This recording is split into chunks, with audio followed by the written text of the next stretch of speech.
Hey there, everybody. Franklin Taggart here, and it is time for the virtual coffee break.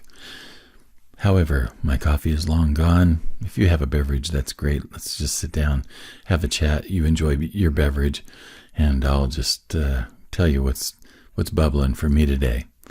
I had a really interesting conversation. Actually, it was an email exchange this morning with a friend. We were talking in that exchange about the idea of what is enough.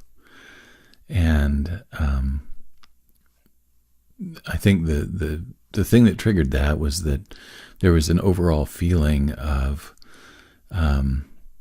there being too many things on her plate, too many things to do, too much to think about, too many tasks that are on her to-do list, and things like that. And we were just talking a little bit about sometimes it feels like that there's just not enough time in the day to get everything done that we need to get done. And it reminded me of something that I've seen before, and that is that sometimes I think that there's a cycle involved here. And it's similar to the growing cycle or the growing season that we have for agriculture and farming and gardening and things like that.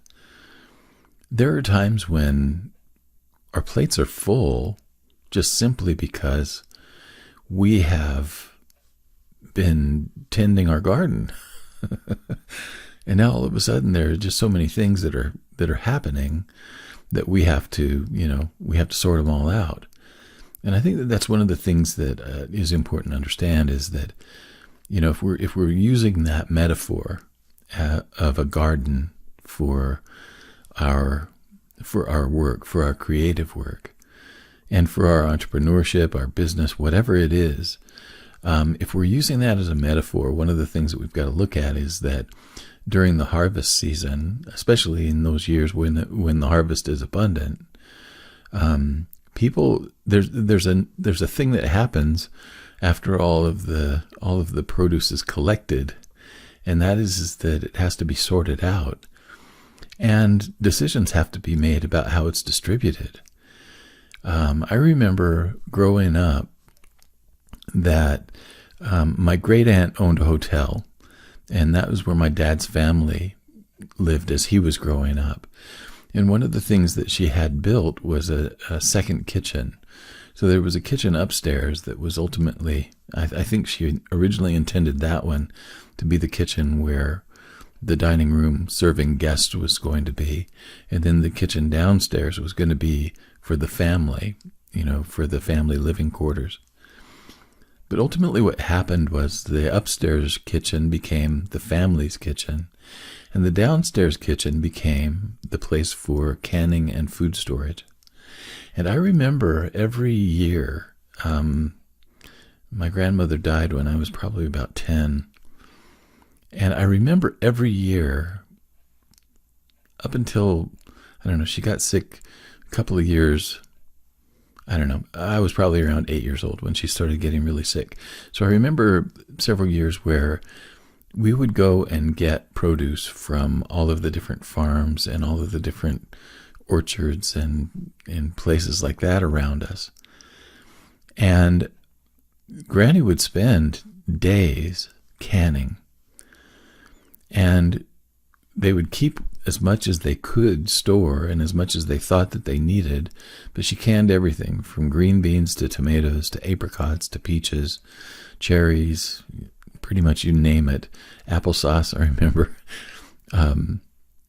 Granny would can it, and I remember that we would store as much of it as we could in the basement. Then a portion of it was given to other family members. I remember taking a lot of it home with us to the house where we lived, and cousins taking it home with them to the house where they lived.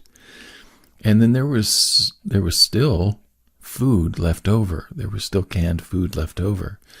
And so there was another circle of people, that would get a certain amount of food.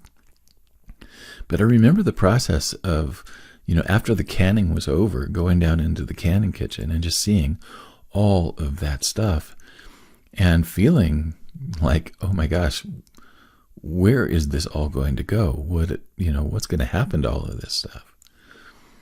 And I realized at some point that that sorting process and that distribution process was just as much a part of the cycle as the actual harvest was. And I really feel like that when we are in periods when we've got a lot on our plate, that is an abundant harvest. And a part of what we have to do is to sort it all out and to figure out what's going to be done with it. I remember, I remember other things when I was a kid. When my uncles would go hunting, I wouldn't go hunting with them. I didn't get into that at all, but I remember when my uncles would go hunting and they would come back, and if they got enough animals, the whole family would have meat for the winter. And again, it was just another one of those things when on those years when it was abundant, decisions had to be made about how things were going to be, doled out. Well, one of the things that I believe is that when we are experiencing these times when we've got a lot on our plate, especially if we've had an abundance of business during a time period, that there's a sorting that goes with that as well. And so one of the things that I've really learned how to bring into my life, I've talked about it in other contexts before, but I'm a big believer in inventories. And one of the things that I encourage people to do, if you're feeling like that there's too much going on and you can't keep track of it at all, you're having a hard time keeping track of it, or you're having a hard time making decisions, maybe a good place to start is to just take a real simple inventory of all of the things that you have to sort out and start there. Being able to see them on one sheet of paper, or maybe more sheets of paper than one if you've got a lot, but just being able to see them all in one place gives you maybe a little bit of distance in order to be able to see things more objectively and then make more clear decisions about them. So in the case of, having a schedule that is just overwrought with things to do, maybe the thing that needs to happen is, instead of looking at the schedule, just make a list of all of the tasks that are on there. And then look at that list and start to look at, okay, how does this need to be distributed? And what level of urgency is there? Does this need to be done immediately? Does this need to be done in a few weeks' time? Does this need to be put off until maybe a few months from now? But being able to look at things objectively and then make decisions about them gives us, the freedom then to make different choices rather than staying in that overwhelmed mode and staying in the heat of the moment. So I take inventories for all kinds of things. The one that I think I've spoken about more frequently than not is the one that I do at the end of the year. I do one at the end of the year that's all of the things that happened this year, all of the people that I worked with, all of the things that were accomplished, all of the things that were, that were learned, all of the things that were interesting, and all of the things that didn't get finished, or all of the goals that didn't get met. I try to make it as exhaustive as I can at the end of the year. And at the beginning of the year, I like to do an inventory of the things that I want to happen, the things that I'm envisioning, the things that I'm hoping for, the things that I'm wanting to activate. So those kinds of inventories are very powerful tools for me, and what I encourage people to do is, again, not to try to rank things right off the bat, but just make a list of all of the things that you can think of that maybe you're dealing with in terms of overwhelm or in terms of just trying to sort things out. So if you've got a lot on your plate and you're looking for help with this inventorying process, I would encourage you to make the call. Set up a best next step call. It's a free 1-hour coaching session. And in that session, one of the things that we can do is we can really look at what are the things that need to be inventoried, what are the decisions that need to be made about those things, and then what would be a really, doable and satisfying strategy to get the things done that need to get done. So those are my thoughts for today. If you're feeling like that you're overwhelmed, maybe reframe it as that this is an abundant time for you. Even if it's even if it's an abundance of things that need to be done, it's still a time of abundance, right? So those are the thoughts for today, folks. I appreciate, as always, your time and your attention.